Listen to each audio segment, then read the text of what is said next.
Buenas noches. Vamos a continuar repasando a estos grandiosos directores de la historia del cine que no hemos tocado todavía en el programa por no haber presentado ninguna de sus películas y que resumen como nadie lo que ha sido la historia del séptimo arte. Hoy vamos a hablar de Orson Welles. Orson Welles es uno de esos genios, quizá el genio más genial que ha existido en la historia del cine, un hombre de una cultura espectacular, un hombre culto, versátil, fue un enorme actor, un magnífico director de teatro, un especial guionista y un enorme director. Es además un hombre lleno de pasión, lleno quizá a veces excesivo, ególatra también, por qué no decirlo, y en algún modo a veces llega incluso al barroquismo, pero muy completo, tremendamente interesante, y así como Chaplin nos cogía el corazón, nos cogía por el corazón, Orson Welles nos coge por la cabeza, porque sus películas son realmente impresionantes, cómo están hechas y lo que supuso este hombre en el séptimo arte. Cuando el British Film Institute intentó escoger a un director, el mejor director de todos los tiempos del cine, el año 2002, escogió a Orson Welles, que lo cual tiene mucho más mérito porque los ingleses no suelen escoger a alguien que no sea inglés, ya que Orson Welles era norteamericano. Y no solo eso, sino que su película emblemática, la película que supuso un antes y un después en la historia del cine, Ciudadano Kane, Citizen Kane, ha sido una película valorada siempre como la mejor película de la historia del cine en cantidad de votaciones a lo largo del tiempo, a lo largo de los siglos, a veces al principio jugándosela con Acorazado Potemkin de Eisenstein y luego ya casi en solitario en los últimos tiempos. Bien, pues este es Orson Welles, un hombre genial, hecho a sí mismo, genial en todos los sentidos, porque fue un niño prodigio desde pequeños. Bueno, él nació en Kenosha, en el estado de Wisconsin, de una familia acomodada, una familia que venía del sur, de Virginia, y que la componían su padre, Richard Welles, que era un dueño de una fábrica de camionetas y además un inventor, un hombre con muchas ideas. Y su madre, que era una persona muy culta, Beatrice Ives, que había sido sufragista, incluso había estado en la cárcel por defender el voto de la mujer, y que era pianista, una mujer muy culta y muy metida en los mundos musicales.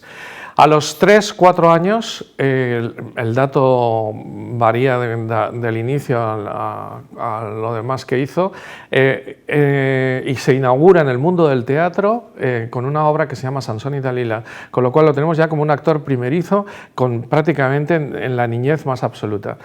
Tuvo la mala suerte, como Chaplin en su día, de que sus padres murieron pronto. De hecho, su madre murió cuando él tenía 9 años, se habían divorciado antes, desde 1919 estaban divorciados, y él con 5 años se fue a vivir con su madre a Chicago, pero se murió pocos años después, el 24, y lógicamente fue a vivir con su padre en Madison, y siempre muy cerca de esa gran ciudad que fue Chicago, que fue un punto referencial de su vida.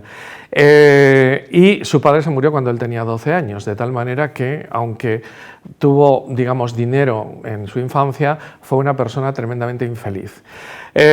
Su momento importante en la formación es cuando entra en la Todd School, que es un instituto, una escuela de mucho prestigio, que estaba bajo las órdenes de un individuo sensacional llamado Roger Hill, que fue su primer mentor y el hombre que él siempre había considerado como su padre espiritual. Él le metió todo el gusanillo por el mundo del teatro, por el mundo que ya lo tenía por sus padres, pero que aquí se amplió, dejó el mundo musical desde que murió su madre, porque empezó cantando y estas cosas, y se centró más en la literatura, en los intelectuales, en el pensamiento, en todo lo que es realmente la vida de un hombre que busca aún más allá y que intenta formarse muy bien, y en eso le ayudó muchísimo Roger Hill. Bien, es tal el genio de Welles, que ya dirige en la escuela de Madison, ya la había dirigido antes de entrar en Todd School, a sus compañeros, era un líder total, haciendo obras de teatro, y el año 1937 crea la compañía Mercury, el Mercury Theatre, que es su primera gran obra y en la que empezarán a trabajar junto a él a una serie de grandes actores que algunos volverán a trabajar con él en el cine y otros no. Por ejemplo, Joseph Cotten, Agnes Moorehead o George Coulouris trabajarán desde Ciudadano Kane bastante con él. Pero Vincent Price, el famoso actor del cine de terror, apenas aparece en sus películas, y Norman Lloyd, lo conocerán Norman Lloyd como el presidente, el jefe de la escuela del Club de los Poetas Muertos. Bueno, pues este actor tan importante y tan impresionante estuvo trabajando en el Mercury Theatre, aunque luego no en muchas películas de Wells. Bien, el mundo de Wells, por lo tanto, en torno al teatro está ya configurado cuando tiene 21 años y al año siguiente, en 1938, realiza para la CBS una dramatización oral, es decir, audifónica, nada más se oían las voces, de La Guerra de los Mundos de H.G. Wells. Esta representación, digamos, teatro leído o como queramos llamarle, este programa radiofónico, fue de tal impacto que creó, la gente se creía realmente que la invasión de los marcianos era real y creó tal pánico en el estado de New Jersey que desde siempre se ha convertido en uno de los fetiches de la historia de Orson Welles. De hecho, le hizo tan famoso que fue entonces cuando la RKO, una de estas grandes productoras norteamericanas, la más pequeña de las grandes, le contrata para que hiciera 3 películas, de tal manera que le tenemos con 23 años, pudiendo hacer lo que él quiera y con el refrendo de una de las productoras detrás, lo cual prácticamente nunca más lo tuvo, porque, como sabemos, Orson Welles jamás trabajó para ninguna de las 4 grandes. Hubiese podido ser tan famoso como Griffith en cuanto a las grandes productoras, pero nunca trabajó para ninguna de las 4 más grandes de las famosas 7 grandes. Bien, las llamadas majors, ¿no? Bien, pues el caso es que Orson Welles decide hacer su primera película sobre un personaje histórico, aunque lo cambia un poco, que es William Randolph Hearst, el magnate de la prensa, el hombre que consiguió incluso meter a España en una guerra, la famosa guerra de Cuba, gracias al periodismo amarillo que practicaba y que era un magnate total. Bien, trabajó muy en silencio, tan en silencio que cuando le fue a visitar una de las mejores críticas del momento, al entrar en el plató y verle cómo trabajaba, hizo un artículo célebre que se titula Silencio rueda un genio, y que realmente, aunque se sabía que empezaba a hablar de Hearst y tal, hubo cierto silencio hasta que la película, antes de su salida al mercado, antes de su estreno, ya fue conocida por el propio Hearst, que la boicoteó bastante. El resultado es una película impresionante, con un éxito de crítica extraordinario desde el primer minuto, pero que hizo que Hearst intentara boicotear y por eso probablemente se vio muy poco, porque él controlaba mucho de las distribuciones y sobre todo muchísimos cines y sobre todo tenía amigos por todas partes y encima hizo que tampoco ganara muchísimos premios. De hecho, salió de los Oscars con un mero Oscar al guión, ¿no? Bien, pues esta es la historia del inicio de Wells. Luego pararemos en algunas de las imágenes emblemáticas y de lo que aportó Ciudadano Kane. A raíz de este primer éxito de crítica, pero fallo de taquilla, la RKO le da otra oportunidad y hace El Cuarto Mandamiento, una historia sobre los Amberson, de hecho en inglés se llama Los Magníficos Amberson, que en España se llamó El Cuarto Mandamiento, y que fue mutilado totalmente el año 42, el Ciudadano Kane es del 41, el año 42 le mutilan totalmente la película, él casi no reconoce el montaje final, aunque al final consigue hacer una versión un poco y se reduce muchísimo en su metraje y es un fiasco en la taquilla, aunque es una película que tiene momentos extraordinarios. Bien, dicho esto, la RKO rescinde el contrato con Wells y a partir de aquí Wells tendrá que buscarse la vida. No hizo muchas películas, le quedan 11 por hacer, hizo 13 pese a pedazos y cosas que hay por ahí, etcétera, películas interminadas o Filming Otelo, cómo se filma Otelo, etcétera, hay diversas, pero realmente películas tiene 13 y son 11 las que quedan todavía en 50 años de producción que tuvo. Con lo cual siempre su lucha es por buscar dinero, encontrar, buscar, en fin. La primera de ellas es la obra, la que todo el mundo considera una obra menor, pero a mí me encanta, que es El extraño, que la hizo recién terminada la Segunda Guerra Mundial, el año 46. Él siempre actuaba en sus películas, la única que no actúa es precisamente El Cuarto Mandamiento, que por cierto, para hablar del ego de Orson Welles, termina con la presentación del casting y tal, y al final sale él diciendo: esta película la he escrito y dirigido, yo, me llamo Orson Welles. Ese me llamo Orson Welles será famosísimo, y en un famoso documental que se hizo para Una historia inmortal, empieza el documental: me llamo Orson Welles, me llamo Orson Welles, de tal manera que su voz tan recia y tan profunda suena ahí en el documental como sonaba al final del Cuarto Mandamiento. Bueno, hace El extraño, un ex nazi que se ha refugiado en un pueblo perdido de Norteamérica, tiene una famosa escena final del reloj que es sensacional, e inmediatamente después, el año 47, consigue hacer dos películas. Una que la produce él mismo con su esposa en ese momento, Rita Hayworth, que es La dama de Shanghái, y otra que se la financia la Republic, que es Macbeth, que es la primera película que existe sobre una tragedia de Shakespeare en lo que es el sonoro.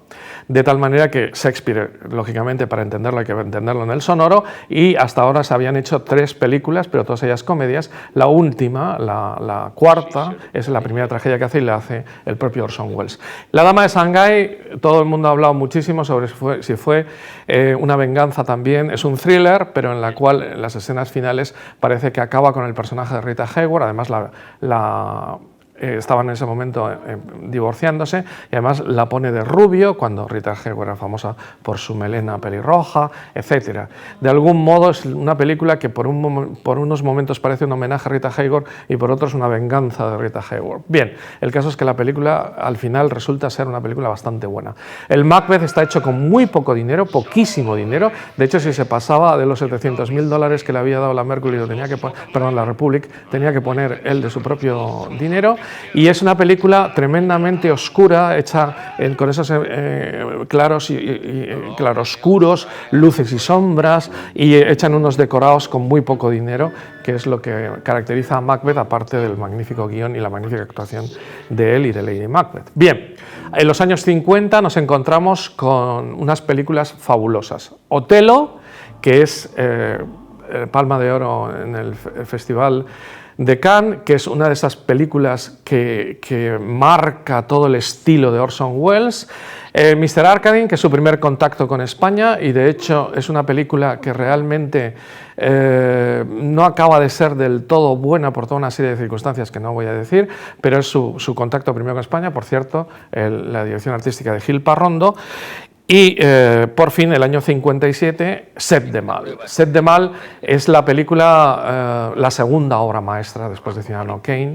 Cuando hice el cine en 111 películas, incluí estas dos películas en el libro, Ciudadano Kane y Set de Mal. Set de Mal hay que reconocer que está hecha gracias a Charlton Heston, que se empeñó en que dirigiera ese guión, y al llegar el propio Welles cambió todo y realizó esa obra maestra espectacular. Lo único que queda fatal, pero hay que personárselo a Heston, es Heston haciendo de mexicano. Le pintaron un poco la cara más oscuro y tal, y haciendo de mexicano no queda realmente creíble, pero sí que la película es fabulosa. Luego hablaré de alguna escena de él. Bien, en los años 60 llega El proceso. Nadie como él para hacer la obra de Kafka, con un joven Anthony Perkins, al que él hace también de abogado, como hace una de las máximas representaciones como actor en el anterior, en Set de Mal, hace del corrupto policía norteamericano.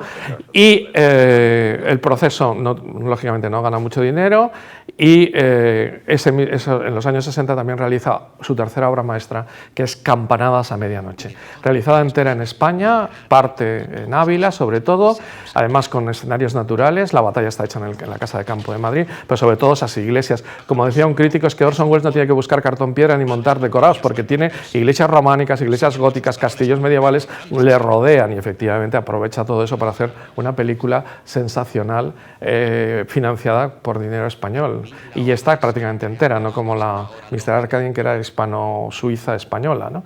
Bien, pues todo eso le hace un amor a España, del que hablaré al final, muy grande.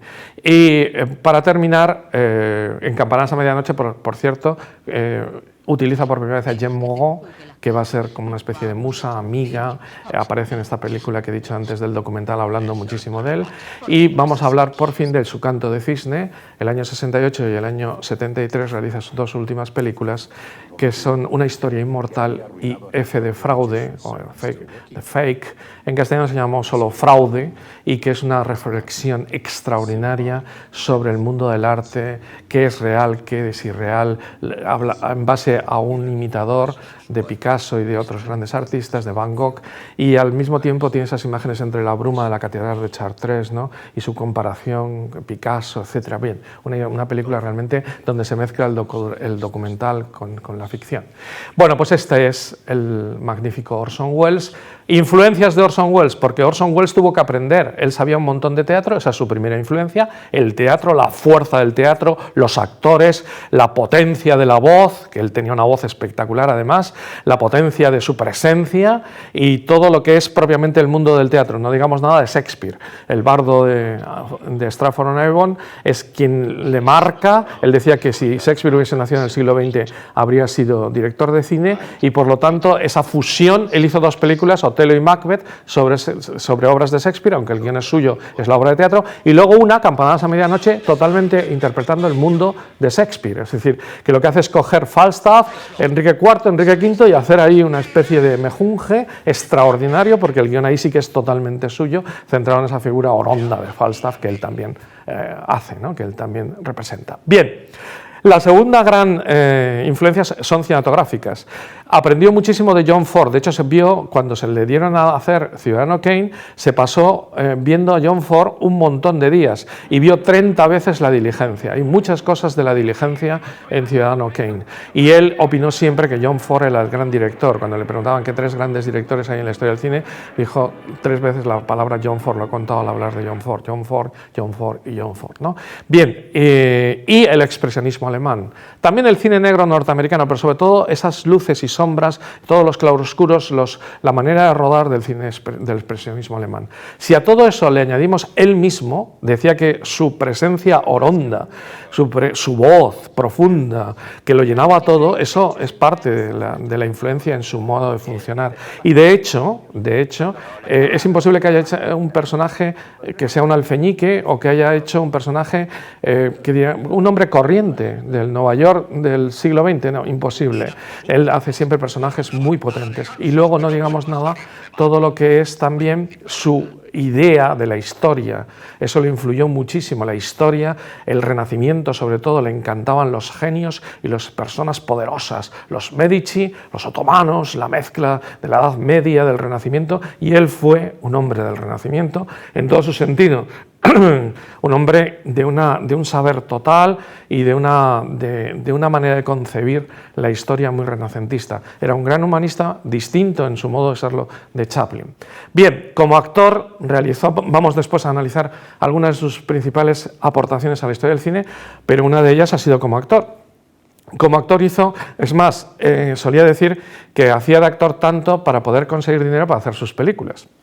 Entonces, como actor, desde El tercer hombre, por cierto, película que todo el mundo piensa que es suya, tal es la influencia de la presencia de Orson Welles, como saben es de Carol Reed, y con la que se abre este programa, con la música del tercer hombre. Bueno, pues ese famoso Harry Lime, ¿no? Además está Joseph Cotten, uno de sus grandes amigos, y del Mercury Theatre, con lo cual la confusión suele ser. Desde ahí hasta, o Jane Eyre, que en blanco y negro, una de las mejores interpretaciones de él, o la de los Foxes, que aquí no me acuerdo cómo se llamó, era sobre la Edad Media el Renacimiento y los Medici. Bueno, pues por ejemplo, el Wolsey de la película célebre sobre Tomás Moro, Un hombre para la eternidad, o su gran interpretación como el gran jefe del clan en El largo y cálido verano, o haciendo de Luis XVIII en Waterloo, da lo mismo, o haciendo en La isla del tesoro. Siempre sus interpretaciones han sido perfectas, maravillosas, increíbles en todas sus películas. Bien, vamos con la gran aportación de Welles a al cine, ¿no? Al cine, porque la aportación de Welles es importantísima. Hay un antes y un después de Ciudadano Kane, hay un antes y un después de Orson Welles. La primera gran aportación de Orson Welles al mundo del cine es la profundidad de campo. Aunque la aprende de John Ford, hay gente que no se da cuenta que John Ford ya lo tiene en La diligencia, en la escena final del duelo y antes en una escena maravillosa en la que acompaña a John Wayne, el personaje de Ringo, a Dallas, a Claire Trevor, hasta su lugar y se da cuenta de que es un prostíbulo y que ahí está la profundidad de campo, el que hablamos después de luces y sombras, pero él es el gran inventor de la profundidad de campo y por lo tanto el gran desarrollador. El tema de la profundidad de campo ha llegado a tal influencia que se puede decir que hay un antes y un después y luego varios antes y varios después, porque ha habido en los años 40 Huston y Wyler la imitan, pero en los años 50 con la llegada del color esplendoroso de Technicolor y tal se desaparece, luego los franceses también lo desaparecen, un hombre y una mujer por ejemplo, vuelve a esta idea del teleobjetivo cogiendo la cara de la actriz y que el fondo quede absolutamente difuminado. Y actualmente la gente trabaja muchísimo el teleobjetivo, por ejemplo en Heat, los directores actuales abusan mucho. En Heat, el duelo final entre Robert De Niro y Al Pacino, las luces del fondo del aeropuerto quedan totalmente difuminadas porque está filmado con un teleobjetivo. La profundidad de campo necesita un gran angular, ahora lo explicaré, pero vamos primero con la profundidad de campo. Veamos la escena de la redacción de Ciudadano Kane, cuando Orson Welles está tecleando en una máquina de escribir que está en primerísimo plano y luego al final de todo se abre la puerta y ahí está Bernstein, el personaje de Bernstein está más pequeño que la propia nariz de Orson Welles, perfectamente enfocado. Con el mismo foco se consigue enfocar el fondo y el inicio. Y mientras tanto va acercándose hacia la cámara Joseph Cotten, que al final habla con Orson Welles y se queda en un plano medio. O sea, se queda en medio, el plano es el mismo. Para hacer esto es necesario un gran angular, es decir, un objetivo que te permita ver muchísimo, de tal manera que si yo filmara este programa en gran angular, lo que yo vería sería prácticamente todo esto, mientras que en un teleobjetivo se vería prácticamente solo donde está el cámara. De tal manera que ese empleo, ese inicio de un objetivo distinto es muy importante para coger absolutamente todo y que el plano muestre un montón de cosas con la misma nitidez. Eso es dificilísimo. Por ejemplo, Mizoguchi había hecho el empleo de gran angular, pero no había conseguido la nitidez a lo largo de todo el plano, ¿no? Bien, la segunda cuestión es el empleo del blanco y negro, de la luz y la oscuridad, que lo toma también de las películas sociales de Ford y del expresionismo alemán. Y eso es fundamental en es fundamental en Welles. Y miren la primera escena de Ciudadano Kane cuando están pasando el documental y al final los redactores del periódico están en un contraluz precioso cuando mueve así las manos el director del periódico, cómo se va viendo la luz, la sombra, etcétera, etcétera. Eso es espectacular y realmente impresionante. Pero si lo complicamos más con la famosa profundidad de campo y con el gran angular, veamos estas dos escenas que son impresionantes, una del Cuarto Mandamiento y otra de Ciudadano Kane. En el Cuarto Mandamiento, en la escena en la cocina, se ven los siguientes 5 planos montados de manera que haya en unos oscuridad y en otros luz y con profundidad de campo, con un gran angular que hace que veamos en primer lugar una serie de alimentos, pero un poco borrosos porque está totalmente en oscuridad, aunque el foco está bien, son oscuros. Detrás están ellos iluminados, perfectamente iluminados. Detrás de ellos vuelve a estar el negro, la oscuridad en las sartenes, que están colgadas totalmente negros. Luego se pueden ver las cortinas totalmente iluminadas, en blanco, precioso. Y el paisaje de fuera, la lluvia, está en la noche negro total. De tal manera que es oscuridad, luz, oscuridad, luz, luz, oscuridad, ¿no? De tal manera que es espectacular en la composición. Veámoslo también en Ciudadano Kane. En la escena en la que el periodista llama por teléfono a él, que nunca se le ve, es una de las grandes cosas de Ciudadano Kane, que no sabemos nunca su cara, él está totalmente en la oscuridad en el teléfono, pero en primer plano. El camarero que habla con él está con luz, detrás está todo a oscuras el bar, pero la luz cae sobre la segunda esposa de Kane, que está en una mesa medio borracha, que acaba de contarle la historia y que él está llamando por teléfono para eso. De tal manera que, como decía un célebre crítico, el espectador es quien escoge su propio montaje, escoge a quién ver, porque está viéndolos a todos con igual nitidez. Puede ver al camarero, puede fijarse en la chica o puede fijarse en el hombre del teléfono. Esto lo repetirá Wyler espectacularmente en los mejores años de nuestra vida. Bien, por lo tanto, ahí tenemos ya dos cosas espectaculares. Sigamos con otra también importantísima. Todo el mundo siempre ha oído hablar, Ciudadano Kane, del plano secuencia. Aunque hay algún plano secuencia anterior, es considerado el primer plano secuencia en plan, digamos, didáctico de la historia del cine en Ciudadano Kane. Muy sencillo. En una escena, un plano secuencia es una secuencia que está rodada con un único plano, de tal manera que habitualmente se rodarían muchos planos y aquí está solo rodado en un único plano. Eso es lo que es un plano secuencia. Hay que poner la cámara muy bien y mover las cosas de tal manera que se entere todo el mundo de lo que está sucediendo, aunque no cambie el plano. De tal manera que la cámara, esta es la escena en la que acaba de intentar de suicidarse la mujer de Kane y está en la cama tosiendo y... Bien, la cámara se sitúa en esta parte de la cama, por aquí. La cama en primer plano. En primerísimo plano, la mesilla con las pastillas que acaba de tomar. No hay ningún plano detalle, decir, pastillas, fíjese usted, se ha tomado. No, está hecho para gente inteligente, digamos, y el plano secuencia lo que tiene es que uno tiene que poner más el cerebro, digamos. La cama con ella tosiendo y mal. La puerta cerrada. Y por el sonido y por los ruidos y por todo lo que hace la persona que está fuera, que es Kane, nos enteramos de lo que sucede. Sube las escaleras precipitadamente, golpea, le llama, y entonces se da cuenta de que la puerta está cerrada, intenta abrirla, pega golpes, pum, hasta que al final la puerta se abre, ilumina la estancia y él se arrodilla para ver cómo está ella y coge las pastillas de la mesilla y se da cuenta, vaya, se ha intentado suicidar. Todo esto se habría hecho con todo tipo de fotogramas o de planos distintos. Las pastillas, ella tosiendo, él subiendo las escaleras, él golpeando la puerta, dentro que está cerrado, él sigue golpeando, etcétera, etcétera, etcétera. No voy a decir los 15 planos habituales que se habrían empleado en esto. Bien. Los movimientos de cámara de Wells son también extraordinarios, travelings, movimientos en panorámica, etcétera, etcétera.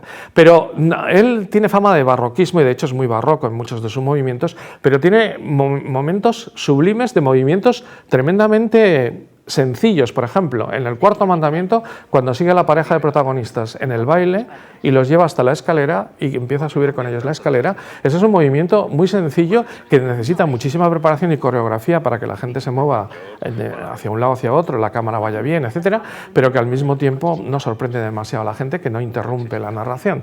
Bien, pero unamos el plano secuencia con los movimientos de cámara espectaculares de Wells. Y ahí tenemos uno de los inventos que sí es wellsiano total, que es el plano secuencia en movimiento. Y para eso no hay mejor ejemplo que el inicio de Set de Mal, que es prodigioso. Es uno de esos momentos. Si Orson Welles tendría que ser una asignatura prácticamente en todas las carreras de imagen, no digamos nada algunos de sus momentos. Ciudadano Kane debería ser una asignatura y no digamos nada ese primer plano secuencia de Set de Mal. Desde que el individuo pone la bomba en el trasero, en la parte de atrás del coche, de este político, hasta que se cruzan Charlton Heston y su esposa y van cruzándose y tal, es todo un plano hasta que explota. Y hasta que explota el coche, un plano secuencia de antología. A veces en clase intento remediar, ¿no? Ver por dónde va la cámara, por dónde van los actores. Hay que hacerlo de tal modo que aparezcan todos en el momento adecuado, ellos se cruzan con el coche, etcétera. O sea, es toda una maravilla de composición que es dificilísimo explicarlo sin la imagen e ir diciendo todo ello. Bueno, como se puede observar, es todo un mundo absolutamente espectacular. Hay otros 3 tipos de plano que son maravillosos en Orson Welles. Lo que yo voy a llamar el plano oblicuo, que es un plano que emplea muchísimas películas, pero sobre todo en Otelo. Es tomar la imagen con la cámara inclinada de tal manera que das una sensación distinta. Ocurre mucho en la escena en la que van los cadáveres de ellos sobre el ataúd, el cadáver tanto de Desdémona como el propio Otelo, y salen por la izquierda, son escenas distintas, pero van saliendo por la izquierda, y hay un momento en que se ve clarísimo que el cadáver de Otelo va siendo subido por una especie de pequeña colina, cuando no es ninguna colina, es la línea del castillo que está recta, pero al poner un plano inclinado parece que están subiendo. Eso con las luces y sombras que emplea es espectacular. Los planos inclinados los emplea muchísimo. Luego, lo que yo diría, que llamaría el plano metafórico. En Orson Welles es un plano que tiene una vida espectacular por sí misma. Fíjense en Ciudadano Kane, cuando él acaba de, todo su orgullo, acaba de romper las cosas de su mujer porque se le ha abandonado y el hombre está súper orgulloso, a mí no me deja nadie y tal, ¿no? Y ella le dice, pero ¿cómo es posible? Hasta en esto crees que tú eres el centro, ¿no? Y entonces él va avanzando por la casa y hay un momento en que su imagen se reduplica en un plano precioso cientos de veces en un espejo. Esa reduplicación es el típico plano metafórico precioso de Orson Welles. Y luego una cosa que emplea continuamente y que en Ciudadano Kane es espectacular, pero también en otras películas, en el Campanadas a medianoche, etcétera, que es el punto de vista bajo.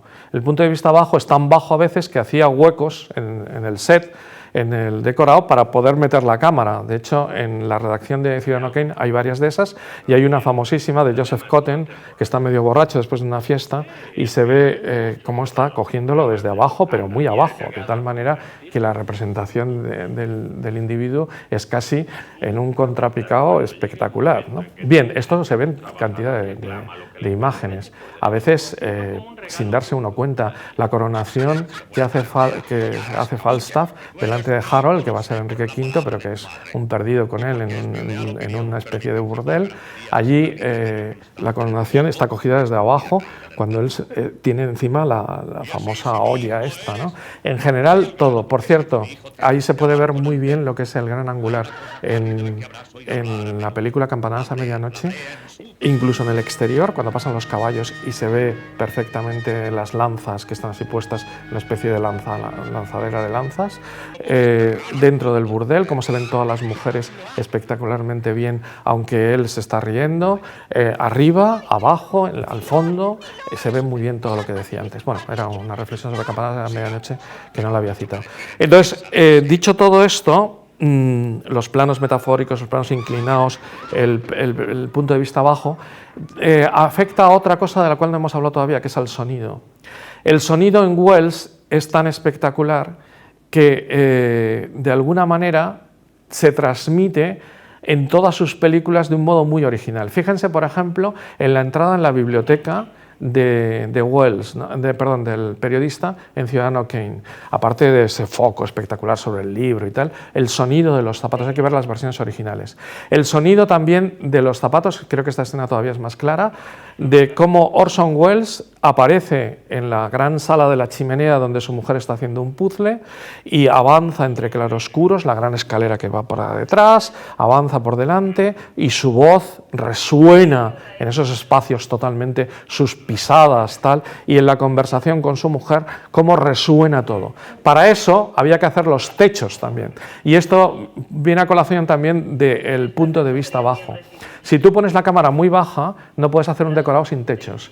Y al poner el techo, produce también que el sonido sea más real, de tal manera que los techos en Welles podrían ser un tema para una tesis doctoral, porque aparecen en cantidad de sitios y aparecen de un modo realmente narrativamente importante. Bien, me quedo aquí algunas cosas. Por ejemplo, hay unos planos generales que repite mucho para expresar soledad. Pero esos planos generales, fíjense, voy a poner dos totalmente en las antípodas. Hay un plano en Ciudadano Kane que es un picado cogido desde arriba, entre toda la muchedumbre de gente que le está escuchando dando un discurso. Y sin embargo lo que está diciendo es que él, pese a todo su orgullo, está solo en mitad de la nada, ¿no? Porque como se sabe, en mitad de toda esa gente que muy bien le aplaude, pero que no son sus amigos, como se ve en la película, que lo único que él quiere es recordar su infancia. Bien, y antagónicamente a eso, en Campanadas a medianoche, un contrapicado desde abajo, cogiendo a la figura de John Gielgud, que hace de Enrique IV, en una iglesia románica totalmente inmensa, donde queda solo allí arriba en el trono, absolutamente solo. Y las dos imágenes, esta está llena de gente, esta sin gente, este es un picado y este es un contrapicado. Pero es una manera genial de hacerlo. Bien, y para terminar, la narrativa de Welles es una narrativa extraordinaria, que se basa en un montaje extraordinario, pero también en un guión magnífico. Montaje extraordinario y súper audaz. Fíjense en la última escena de La Dama de Shanghái.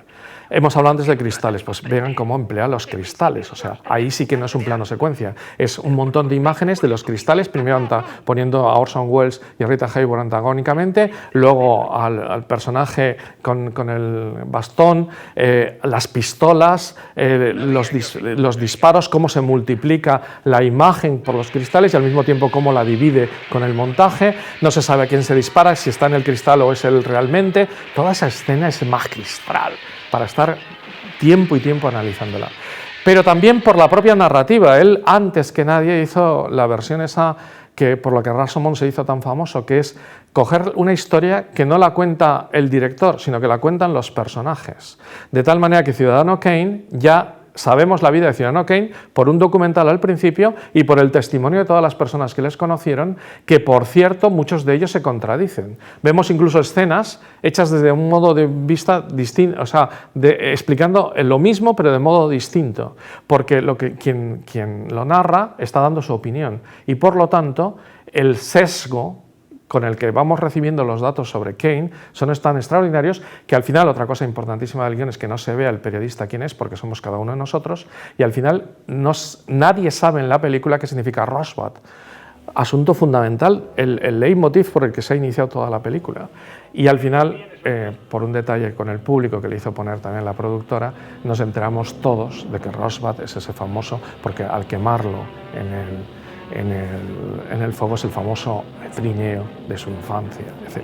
Bien, todo esto que hemos dicho tiene que ver con la narrativa, una narrativa tremendamente extraordinaria y muy difícil de hacer. Bien, y para terminar, podríamos decir que quizá, como siempre se ha dicho, que es un barroco total y que es un hombre tan excesivo y tal, pues no es cierto, porque todo esto que acabamos de decir lo podemos ver en una última escena para que se vea que la sencillez también es patrimonio de Welles y cómo todo lo que hemos dicho, todo, absolutamente todo, se puede hacer en una escena bien sencilla.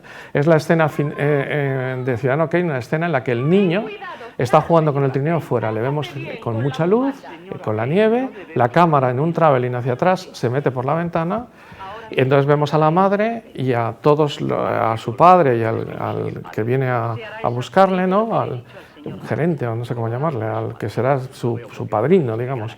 Y va yendo la cámara hacia atrás, cogiendo a Agnes Moorehead, que se va adelantando la madre, y ahí está todo, el blanco y negro, el traveling, el plano secuencia, el gran angular, la profundidad de campo, en fin, absolutamente todo lo que he explicado. Y en una escena realmente sencilla. Bien, para terminar quería hacer una reflexión sobre Orson Welles y España.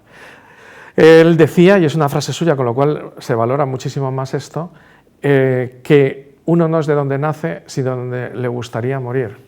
Y aunque no murió en España, murió en Hollywood, su encuentro con España fue tal y su enamoramiento tal que habló siempre maravillas de España y su vinculación fue inmensa. No solo vivió aquí muchísimo tiempo, rodó Mr. Arcade, Campanadas a Medianoche y otras muchas, sino que, bueno, por cierto, Campanadas a Medianoche se rodó gracias a Emiliano Piedra, un productor español, y de hecho figura como película española. Es quizá la película española, cuando hay listas de películas españolas, suele quedar la primera en las votaciones, porque realmente es española. O sea, curioso, pero cierto, ¿no? Bien, incluso sus mujeres... su primer gran amor, Dolores del Río, era mexicana de Durango. Su segundo gran amor, Rita Hayworth, era semi-española, se llamaba Rita Cansino. Su padre había nacido en un pueblo de Sevilla, ella empezó siendo bailarina andaluza y al final se casó con Oja Kodar, que fue la que le dio estabilidad, lo mismo que Oona O'Neill a Chaplin, y estuvo casado 20 años con ella y gran paz y tal, pero aunque ella no era española, sí que vivió aquí muchísimo tiempo. Y por cierto, quiso que sus cenizas aunque murió en Hollywood, se incineró, su hija la incineró y trajo Beatriz, que por cierto siempre decía que su padre le había dedicado muchísimo tiempo, que ella pensaba de pequeña que todos los padres estaban con sus hijas tanto como su padre estaba con él, porque la cuidó mucho. Bueno, pues Beatriz trajo sus cenizas a España y las tiró en un pozo de la finca en Ronda de Antonio Ordóñez, que era para él el torero, lo mismo que Luis Miguel Dominguín, se hizo muy amigo de ambos, amaba Goya, amaba España, amaba el aceite español. De hecho hay una ensalada que se llama ensalada Wells. Wells tiene dos platos famosísimos, la ensalada Wells, en ese documental que he dicho antes explica cómo consigue el aceite de España, y una famosa receta para pasta italiana se llama el bolognese Wells, que se lo recomendaba a los actores, era una cosa divertida. Bien, este amor por España le llevó a valorar un montón e intentar hacer una película sobre el personaje típico español, que a él le parecía un emblema total de este país, que era el Quijote. Y de hecho llegó a rodar un montón de planos del Quijote, y tenemos la suerte que el año 92 Jesús Franco intentó unirlos todos y hacer una película coherente, aunque Orson Welles jamás la viera y jamás montó el material que tenía. Pues Welles se enamoró de este país, se enamoró de Goya, se enamoró de Picasso, se enamoró del Greco, se enamoró de Velázquez y de los paisajes españoles y sobre todo de la vieja Castilla y Andalucía, y aquí quiso reposar. Es impresionante que el gran genio del cine haya querido reposar aquí, y es muy impresionante el que todos los que hemos visto las películas de Welles nos ha quedado en la retina tantas cosas. Mi primer contacto con Ciudadano Kane a los 12 años me dejó impactado, diciendo, bueno, esto hay que dedicarse, de una manera distinta a la de que John Ford me dejó impactado o Chaplin, pero me dejó impactadísimo. Y para terminar vamos a emplear una de sus películas de Campanas a medianoche, cuando Falstaff se une a Silo junto al fuego, le dice Silo a Falstaff, ¿qué cosas hemos visto, no, Sir John? ¿Qué cosas hemos visto? Y él le dice, sí, las escuchamos a medianoche, escuchamos las campanadas a medianoche. Y él, con una voz en pito, Silo dice, él le dice, las escuchamos a medianoche, maese Silo. Y él dice, las oímos, sí, las oímos. Bueno, pues ese es el resumen. ¿Qué cosas hemos visto? Y tuvimos la suerte de oírle, porque Welles no solamente hay que verlo, sino que hay que escucharle en todas sus películas, con esa voz increíble que hizo de narrador en cantidad de películas, hasta en Rey de Reyes, también aquí en España, y también en todas sus entrevistas, porque así como a John Ford no le gustaba nada hablar, a Orson Welles sí le gustaba mucho hablar, le encantaba hablar y explicar muchas cosas, y en esas entrevistas y en esas documentales y tal se nota la profundidad de su pensamiento y el hombre que hay detrás del artista, que es un hombre culto y pleno, un hombre del Renacimiento.